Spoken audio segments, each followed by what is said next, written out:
આજે હું તમારી જોડે એક નવી રીતથી પાલક મટરના શાકની રેસીપી શેર કરી રહી છું, જે ઝટપટ પણ બની જશે અને ખાવામાં પણ બહુ જ સ્વાદિષ્ટ લાગશે. એકવાર આ રેસીપી જરૂરથી ટ્રાય કરજો. એને બનાવવા માટે સૌપ્રથમ આપણે પાલક લેવાની છે. પાલકને આપણે એકદમ ઝીણું ઝીણું સમારી લેવાનું છે. જ્યારે આપણે એને સમારી લઈએ પછી આપણે એને 3 થી 4 પાણીથી બરોબર વોશ કરવાનું, જેથી એની અંદર જેટલી બી માટીનો ભાગ હોય એ બધું નીકળી જાય. પછી આપણે એને ધોઈને નિતારવા સાઈડમાં મૂકી દેવાની. હવે આપણે એનો વઘાર કરવા માટે એક પેનમાં થોડું તેલ ઉમેરીશું. એની જોડે જીરું અને હિંગ આપણે શેકવા મૂકવાની છે. જીરું જ્યારે સરસ રીતે શેકાઈ જાય પછી એમાં થોડી લસણ અને લીલા મરચાં અને એક નાની ડુંગળીને ઝીણી સમારીને ઉમેરવાની. બધાને સરસ રીતે આપણે શેકવાનું છે જ્યાં સુધી ડુંગળીનું કલર ના બદલાઈ જાય. જ્યારે ડુંગળીનું સરસ કલર બદલાઈ જાય પછી આપણે એમાં ટામેટા ઉમેરવાના છે. ટામેટાને પણ આપણે એકદમ ઝીણું સમારીને જ ઉમેરવાનું અને સરસ રીતે ડુંગળીની જોડે આપણે મિક્સ કરી લેવાનું છે. હવે એની અંદર અડધી વાટકી જેટલું આપણે વટાણા લઈશું. વટાણાને પણ આપણે સરસ રીતે વોશ કરીને પછી જ આપણે ઉપયોગમાં લેવાનું. હવે વટાણાને અને ટામેટાને સરસ રીતે મિક્સ કરવાનું અને થોડીક વાર માટે થવા દેવાનું. જ્યારે ટામેટામાંથી પાણી છૂટે પછી આપણે બધા મસાલા કરવાના છે. હલ્દી પાવડર, લાલ મિર્ચ પાવડર, ધનિયા જીરું પાવડર અને મીઠું આપણે સ્વાદ મુજબ ઉમેરવાનું છે.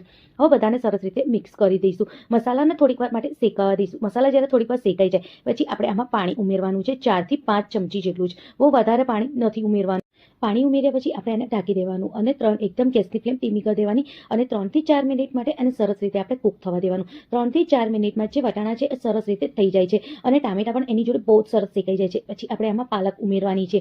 પાલક આપણે નિતારીને જ ઉમેરવાની, બહુ વધારે પડતું પાણી ના હોવું જોઈએ પાલકમાં. હવે પાલકને પણ ઢાંકી દઈશું અને 3 થી 4 મિનિટ માટે પાલકને બી સરસ રીતે કૂક થવા દઈશું.